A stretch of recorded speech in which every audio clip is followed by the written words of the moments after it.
Lepo pozdravljeni. Upam, da se to vidi. Ja. Torej, lepa hvala za povabilo, da nekaj povem o temi, ki je nekako v tem naslovu zelo kompleksna. To najprej dovolite, da povem nekaj o noradrenergičnem sistemu v možganih, ki je povezan z starostjo in s starostjo povezanim upadom kognitivnih funkcij. Zato je pomembna astroglija. Torej, diasi bodo tudi v angleščini, zato se oproščam, ker gotovo imamo kakšnega Erasmus študenta, ki bo tudi hotel to prebrati. Torej, najprej bi se zahvalil svojim sodelavcem, ki so skozi desetletja delovali v naših laboratorijih. Tukaj na levi imamo sodelavce, ki so danes še v laboratorijih, tisti, ki so bili pri nas izobraženi in so odšli, in tukaj na tej strani pa imamo sodelavce iz tujine ali sodelavce iz drugih ustanov. Torej, začel bi s tem, da bi povedal, da je pri starosti zelo veliko tveganje oziroma da je starost pravzaprav glavni rizični faktor za to, da se seveda pojavi kognitivni upad in seveda temu sledi demenca. Tako da bi postavil najprej vprašanje, kako pravzaprav mi merimo razmišljanje in kognitivne procese. To se je vprašal leta 1966 tudi tale znanstvenik, to je Daniel Kahneman, in sicer je v svojem besedilu te raziskave odkriti napisal, da je možno meriti intenzivnost razmišljanja pri reševanju problemov, tako da merimo razširjanje zenice očesa. Ko se seveda proces razmišljanja kognitivnega procesa začne, se pupila razširi in seveda, ko se pa ta napor neha, se pa zoži ponovno. To je bilo pomembno odkritje, ki je njemu vodilo tudi, je zato dobil Nobelovo nagrado, in sicer za psihologijo oziroma ekonomijo, in sicer zato, ker je v bistvu postavil temelje za to, da razumemo, zakaj pravzaprav pri odločanju naredimo napake. Z njim je delal tudi Amos Tversky, ki je pa žal umrl, zato ni bil potem deležen Nobelove nagrade, ki se ne podeljuje posthumno. Torej, ugotovitev, ki je tukaj navedena s tem, da je razmišljanje dveh tipov, tako imenovano hitro razmišljanje ali sistem 1, ki ima značilnosti avtomatizma, ne kaže nobenega napora in sploh nima nobenega nadzora nad tem. In imamo pa potem še drug sistem, ki mu rečemo pa počasno razmišljanje ali sistem 2. Zanj, za ta način razmišljanja pa je potrebna zelo velika pozornost, je zato to naporna aktivnost in zahteva koncentracijo. Te ugotovitve teh dveh sistemov so opisane v tej bolj poljudni knjigi, ki je seveda naslovljena, da v angleščini Thinking Fast and Slow. Temeljno vprašanje je, kje je pravzaprav sedež teh različnih mehanizmov razmišljanja, sistema 1 in sistema 2. Tisti, ki ste iz psihologije, mogoče to bolj poznate, in seveda to vprašanje je zelo, zelo aktualno še zmeraj. No, od leta 1966, ko je ta hipoteza oziroma ta merilna metoda za ugotavljanje intenzivnosti razmišljanja oziroma kognitivnega procesa, da se je sedež odkril, je poteklo natančno 50 let, kajti leta 2016 so ugotovili, da je aktivnost pupile povezana z aktivnostjo enega posebnega jedra v bazi možganov, ki se mu reče strokovno locus coeruleus. To jedro je na tej sliki, to je prerez skozi možgane, to so mali možgani, to je skorja možganov, tole je pa seveda možgansko deblo in tale sivina tukaj predstavlja to majhno jedro. To sliko je pripravil zame kolega v Ameriki, ko je imel laboratorij z študenti in sem ga prosil za ta namen, da naredi ta preparat. No, to jedro se vidi tudi v človeku, ki je živ, In tukaj imamo to slikovno metodo, ki tukaj kaže prereze, in te prereze s temi točkami tukaj prikazujejo seveda dve simetrični jedri, na vsaki strani eno, kjer pa nimamo več kot 50.000 nevronov. Torej, če prikažem, kako ti nevroni iz tega predela, tega jedra locus coeruleus izraščajo v obliki difuzne mreže in uživčujejo praktično celotne možgane, ne samo skorjo možganov, male možgani, grejo tudi v hrbtenjačo.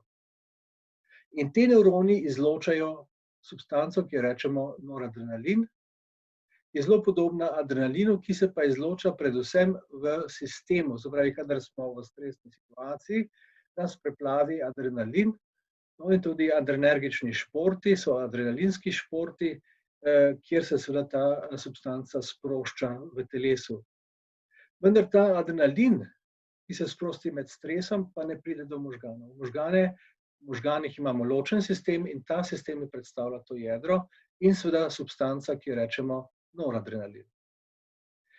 Receptorji, ki odgovorijo na povečano prisotnost noradrenalina, so zelo gosto naseljeni na enem posebnem delu možganov, ki mu rečemo astroglija ali nevroglija.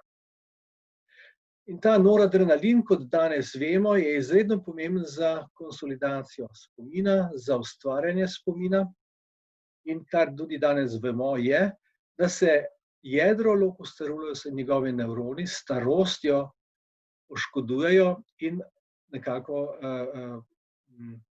postane to jedro nevrodegenerativno.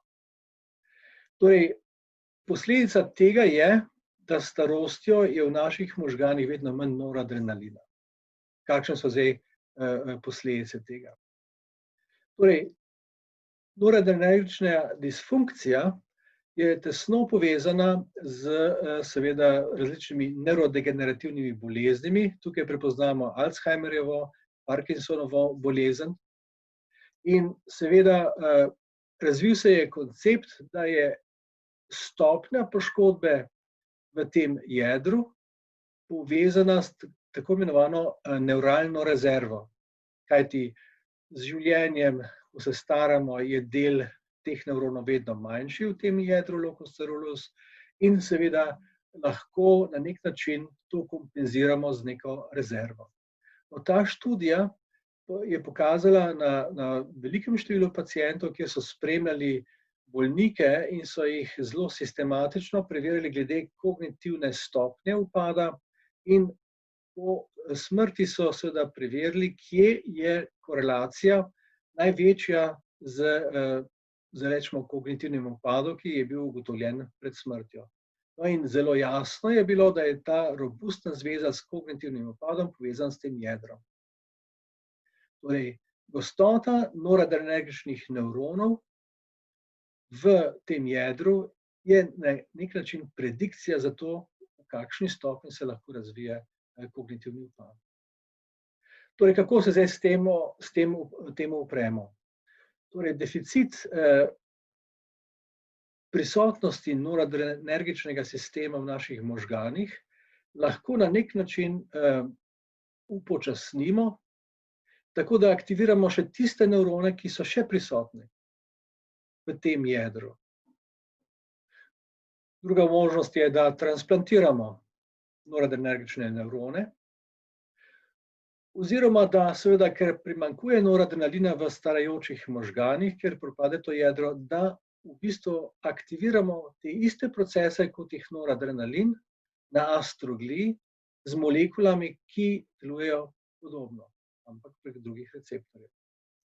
No in tukaj je ta koncept, da seveda te astrociti odgovarjajo na noradrenalin in astrociti, ko se nanje veže ta noradrenalin, odgovorijo z en cel kup procesi, poveča se presnova, morfološka plastičnost, izločajo en cel kup enih substanc, ki so pomembne za delovanje nevronov in tudi so pomembne za vnetni odgovor. Vse to predstavlja astrocite kot eno zmožnost, ki ustvarja rezervo, ko seveda se s časom zmanjša število teh nevronov v tem jedru. No in druga možnost je, da seveda mi ob tem, ko imamo še manjše število nevronov v tem jedru, da njihovo aktivnost seveda spodbudimo in to lahko naredimo na več načinov. Tukaj sta navedena dva. Eden je, da v bistvu emocionalno, socialno obogatimo okolje, v katerem starostnik živi. Druga možnost je, da stimuliramo z elektrostimulacijo.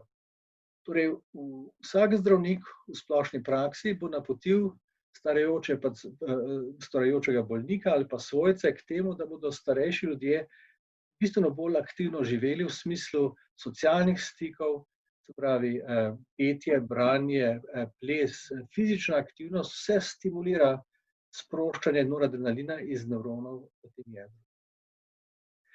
Ta druga metoda, ki jo rečemo elektrostimulacija, pa je seveda lahko invazivna ali pa neinvazivna. Tukaj je narisana en uhelj in področja v tem uhlju, kjer so končiči nevronov, ki če jih dražimo, aktivirajo tista področja v tem predelu možganov, kjer je tudi to jedro locus coeruleus.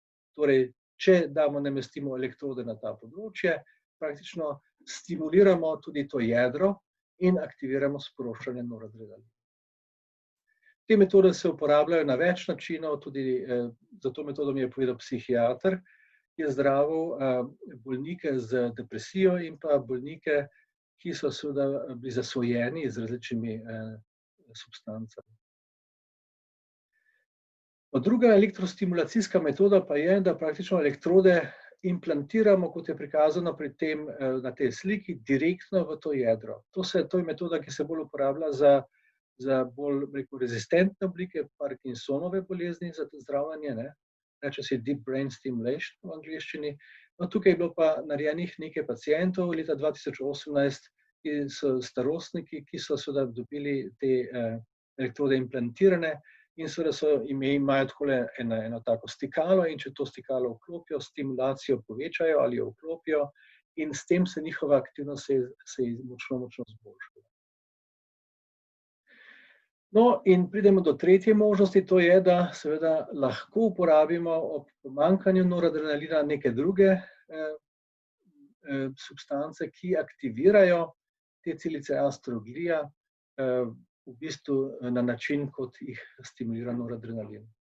Torej, še enkrat poudarim, da so te receptorji zelo gosto prisotni v tej astrogliji in da te noradrenalin stimulira ne samo eno celico, pač pa cele mreže, ki so povezane z presledkovnimi stiki. Torej, poglejmo si, kaj je to nevroglija oziroma astroglija. Torej, to je termin, ki izhaja iz 1856 od Rudolfa Virchova, on je bil prvi citopatolog in je imenoval te celice v bistvu kot kit, kot lepilo, ki povezuje nevrone. Tukaj jih je narisal Ramon y Cajal, kot zvezdaste celice, ki imajo ogromno stikov. No in danes vemo, da jih je teh celic ogromno v skorji možganov. Skorja možganov predstavlja pri človeku 80% mase možganov in v tem področju sploh nevroni ne prevladujejo. Pravzaprav je celic nevroglije, oziroma celic, ki niso nevroni, 4-krat več kot je nevronov. In med temi so tudi astrociti. Torej, astrociti so v bistvu povezani z živčnimi končiči, je to napisano kot nevropila, in pa z kapilarami oziroma žiljem. In ta vmesna struktura je tista, ki praktično definira tudi funkcijo, tako imenovano homeostatično funkcijo astroglije v možganih. Tukaj so pa te krivulje, ki prikazujejo te končiče iz področja locus coeruleus, od koder se noradrenalin izloča. No in tisto, kar bi rad poudaril na hitro, je tukaj, koliko imam pa še zdaj časa, lepo prosim. Imate še približno 10 minut. No, hvala lepa. Torej, zdaj je seveda jedro, tisto, kar bi vam poudaril, je, da adrenergična stimulacija teh zelo pogostih celic v možganski skorji vzdraži te celice, ki jim rečemo astrociti ali zvezdaste celice, in vpliva na morfologijo. Morfologija je v bistvu sinonim za skladiščenje spomina. Torej, kadar govorimo o možganski plastičnosti, to dejansko mislimo, da se možgani znotraj morfološko spreminjajo. Ampak ta aktivacija tudi vpliva na presnovo in tudi na signalizacijo. Torej, nekaj o morfologiji naj povem. Torej, značilnost stimulacije, recimo senzorične stimulacije, preko tega, da imamo tukaj poskusno žival, v kateri naredimo kraniotomijo, to pomeni, da kosti lobanje odstranimo in na to odprtino namestimo eno steklece, en krovnik in opazujemo te celice, ki jih obarvamo z genetskimi metodami. In tukaj so te slike, na tej strani prikazujejo posamezne celice astrocite, ki svetijo. Potem pa te živali živijo na mikroskopu in lahko dražimo recimo brke ali pa v bistvu tla, torej te živali živijo na takih kroglicah, jih obrnemo. In to stimulira senzorični sistem in preko tega se stimulira tudi noradrenergični sistem. Ugotovimo, da vse te celice, ki so v tem vidnem polju, vse simultano odreagirajo na stimulus. Ne glede na to, kakšen to je. Torej, to pomeni, da je v bistvu prejemanje senzorične informacije v bistvu aktivira eno celo mrežo celic astroglije, za kar je seveda pomemben adrenergični sistem oziroma eni specifični receptorji, ki so tukaj označeni.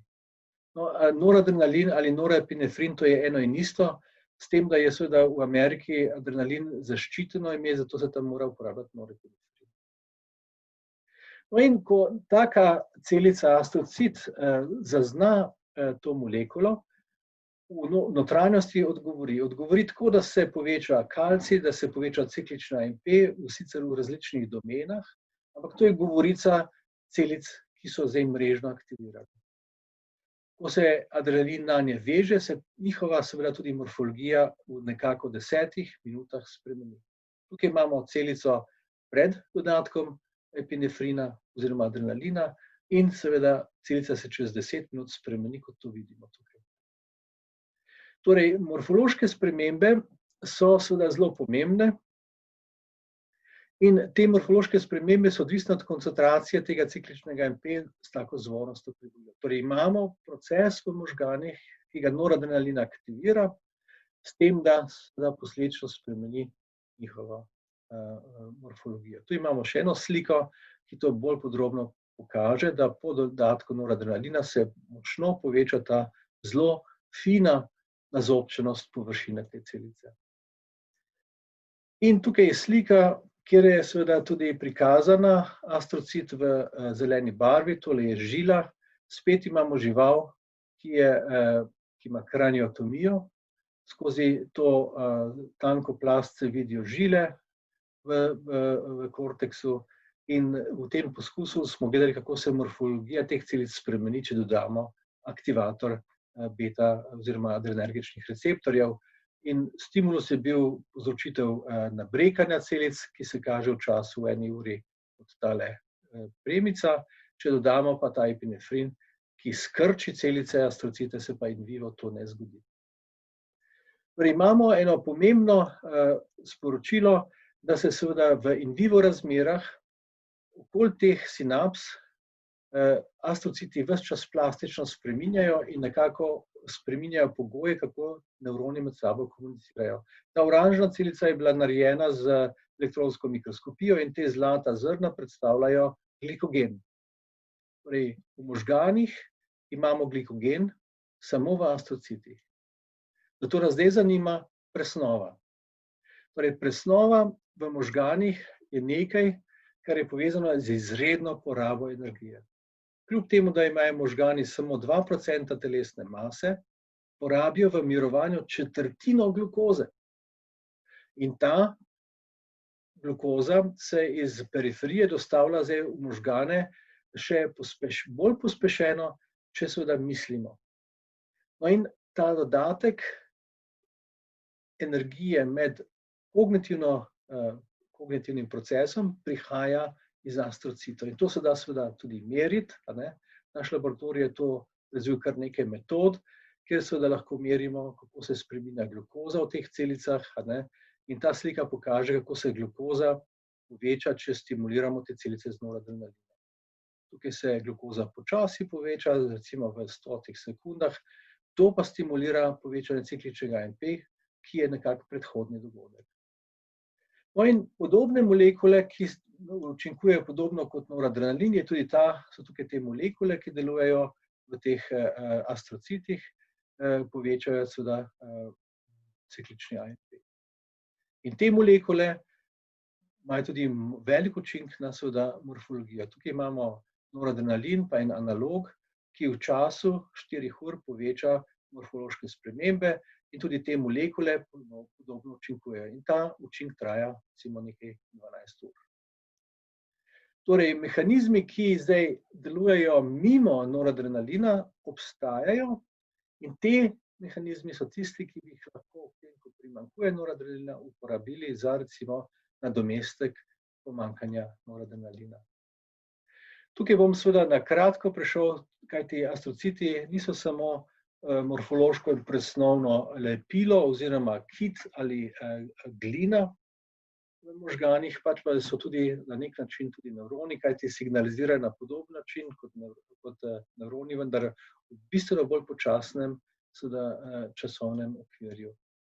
In ta časovni okvir je prikazan s to krivuljo, ki predstavlja, kako se te mehanizmi sproščanja substanc kemičnih prenašalcev aktivirajo. In tukaj je ena številka, ki pomeni eno maksimalno hitrostno konstanto, in v tem primeru, ko to isti proces gledamo v astrocitu, je pa ta seveda velikostna razrede manjša.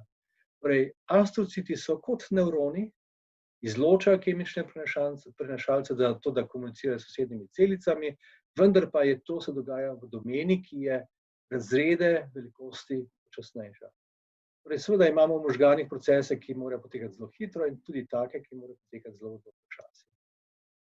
No in narava teh procesov počasnosti nas zelo zanima, ampak za to, da pridemo k zaključku tega, bi rad izpostavil, da je seveda v tem predavanju sem hotel izpostaviti, da se staranjem spremeni sposobnost v možganih sproščanja noradrenalina, in to je noradrenergična hipoteza kognitivnega upada.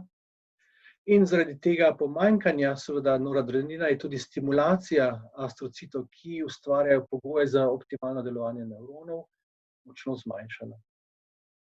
In namesto, da bi stimulirali astrocite z noradrenalinom, jih seveda možno stimulirati tudi z nekimi drugimi metodami, ki so seveda v našem primeru to praktično kar produkti presnove, to je laktat v možganih.